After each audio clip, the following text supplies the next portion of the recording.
Interpol کی مدد سے قتل کا ملزم مسقط سے گرفتار، جسے پاکستان منتقل کر دیا گیا ہے۔ اشتہاری ملزم عبداللہ پنجاب پولیس کو مطلوب تھا۔ ملزم کو مسقط سے گرفتار کر کے پاکستان منتقل کر دیا گیا ہے۔ ملزم عبداللہ کے خلاف قتل کی دفعات کے تحت مقدمہ درج تھا اور FIA national central bureau Interpol Pakistan نے ملزم کی گرفتاری کے لیے ریڈ نوٹس جاری کیا تھا۔ بعد ازاں FIA امیگریشن نے ملزم کو بہاول نگر پولیس کے حوالے کر دیا۔ ملزم کی حوالگی انٹرپول اسلام آباد کی انٹرپول مسقط کے ساتھ قریبی رابطہ کاری کی وجہ سے ممکن ہوئی۔ انتہائی مطلوب ملزمان کی گرفتاری کے لیے national central bureau Interpol Pakistan 24 گھنٹے خدمات سر انجام دے رہا ہے۔ خبر شامل کریں اور آپ کو بتائیں، حیات آباد خودکش حملے کی تحقیقات میں اہم پیش رفت ہوئی ہیں۔ سہولت کاری کے شعبے میں 3 مشتبہ افراد کو گرفتار کر لیا گیا۔ پشاور کے علاقے حیات آباد میں FC کی گاڑی پر خودکش دھماکے کی تحقیقات میں اہم پیش رفت ہوئی ہے۔ سہولت کاری کے شعبے میں 3 مشتبہ افراد کو حراست میں لے لیا گیا ہے۔ پولیس کا کہنا ہے کہ خودکش حملہ اور پجگی کے علاقے سے گاڑی میں سوار ہوا اور مختلف علاقوں سے ہوتا ہوا حیات آباد پہنچا، جس کا ٹارگٹ سیکیورٹی فورسز کی گاڑی تھی۔ رپورٹس کے مطابق خودکش حملہ کے زیر استعمال موبائل سم کسی اور شخص کے نام پر تھی۔ دوران تفتیش سم کے مالک نے پولیس کو بیان دیا کہ مجھ سے موبائل سم گم ہو گئی تھی، جبکہ خودکش حملہ نے ملک کے مختلف مقامات سے آنے والی کالز پر بھی بات کی۔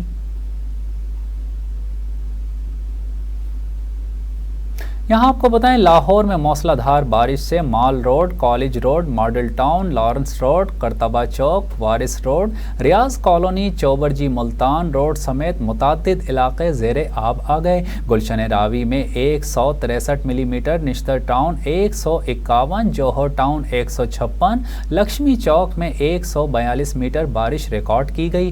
رائے ونڈ میں بارش کا پانی گھروں میں داخل ہو گیا۔ واسا ریسکیو PDMA اور انتظامیہ نے الرٹ جاری کر دیا ہے، جبکہ نگراں وزیر اعلیٰ پنجاب محسن نقوی نے نشیبی علاقوں سے پانی کے نکاس کا حکم دیا ہے۔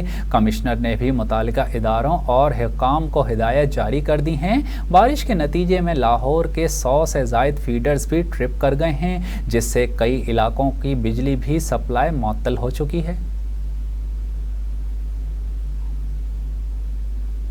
لاہور سمیت پنجاب میں بچوں سے زیادتی کے واقعات پر اسکولز میں طلباء کو جنسی تشدد پر آگاہی دینے کا فیصلہ کر لیا گیا ہے۔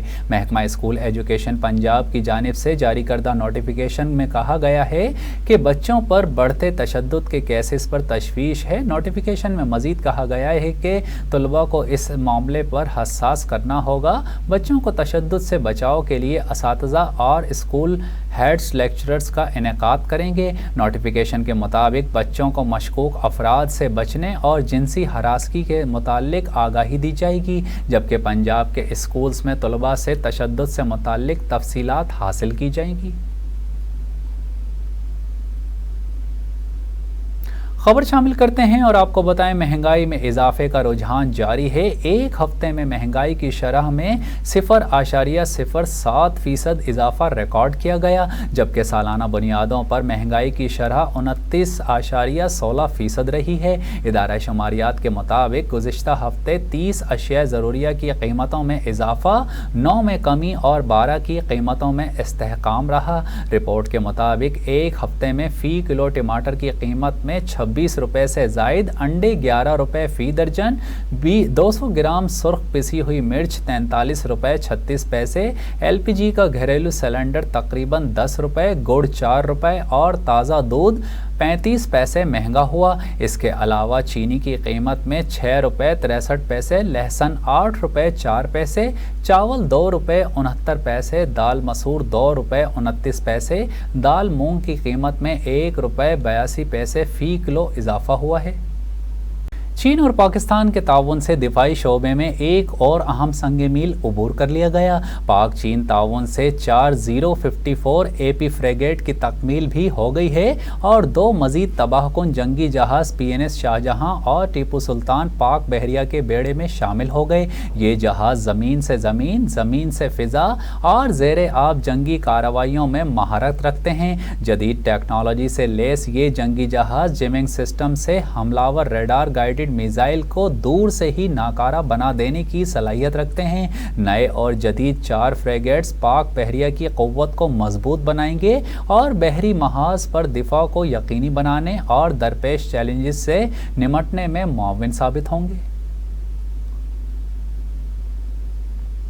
خبر شامل کریں اور آپ کو بتائیں، روس نے یوکرین سے اجناس ڈیل میں واپس آنے کے لیے 7 شرائط رکھ دی ہیں۔ غیر ملکی میڈیا کے مطابق روس کی جانب سے اقوام متحدہ کی سلامتی کونسل سے کہا گیا ہے کہ روسی اجناس اور کھاد پر پابندی ختم کی جائے، جبکہ غذا اور کھاد کی ڈیلنگ کرنے والے تمام روسی بینکس پر عائد رکاوٹیں ہٹائی جائیں۔ اس کے علاوہ روسی مالیاتی اداروں کو عالمی بینکاری نظام سوئفٹ سے جوڑا جائے، جبکہ زرعی مشینری کی پرزوں کی روس کو درآمد بھی بحال کی جائے۔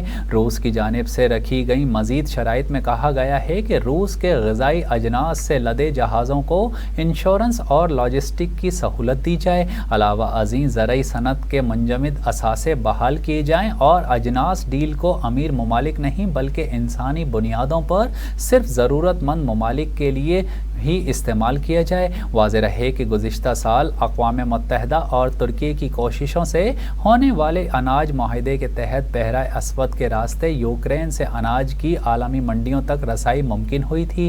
تاہم روس نے گزشتہ دنوں یوکرین سے اناج درآمدات کے معاہدے پر عمل درآمد روکنے کا اعلان کیا تھا۔ ترجمان روسی صدارتی محل کریملن کا کہنا تھا کہ بحرہ اسود سے اناج کی برآمدات کے معاہدے پر عمل درآمد روک دیا ہے۔ روس شرائط پوری ہونے کے بعد روس فوری طور پر اناج ڈیل پر واپس آ جائے گا۔ روس کے اس فیصلے پر رد عمل دیتے ہوئے عالمی مالیاتی فنڈ IMF نے کہا تھا کہ یوکرین سے اناج کی فراہمی رکنے سے جنوبی ایشیا، مشرق وسطیٰ اور شمالی افریقہ کے غریب اور کم آمدنی والے ممالک متاثر ہوں گے۔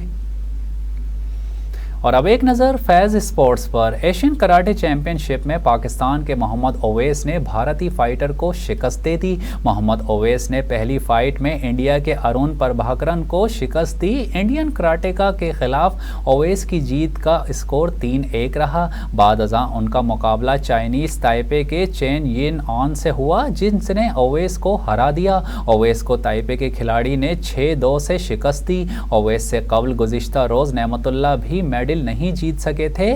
اس سے قبل ایشین کراٹے چیمپئن شپ میں پاکستان کا مایوس کن آغاز ہوا تھا۔ پہلے روز نعمت اللہ کاتا اور کومیتے کے پہلے راؤنڈ میں ہی شکست کھا گئے تھے۔ کومیتے 67 کے جی میں نعمت اللہ کو ترکمانستان کے ہیرویاو نے شکست دی تھی۔ کاتا میں نعمت اللہ 37.8 پوائنٹس کے ساتھ گروپ میں 6 نمبر پر رہے۔ اور اب ایک نظر فیض انٹرٹینمنٹ پر۔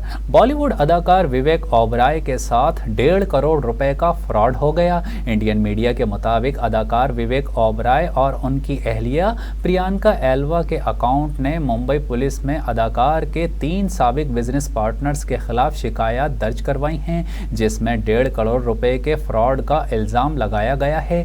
رپورٹس کے مطابق ملزمان میں فلم پروڈیوسر اور ایونٹ آرگنائزر سنجے ساہا اور ان کی والدہ اور رادھیکا نندا نامی خاتون شامل ہیں، جن پر اداکار وویک اوبرائے کی جانب سے فراڈ کا الزام عائد کیا گیا ہے۔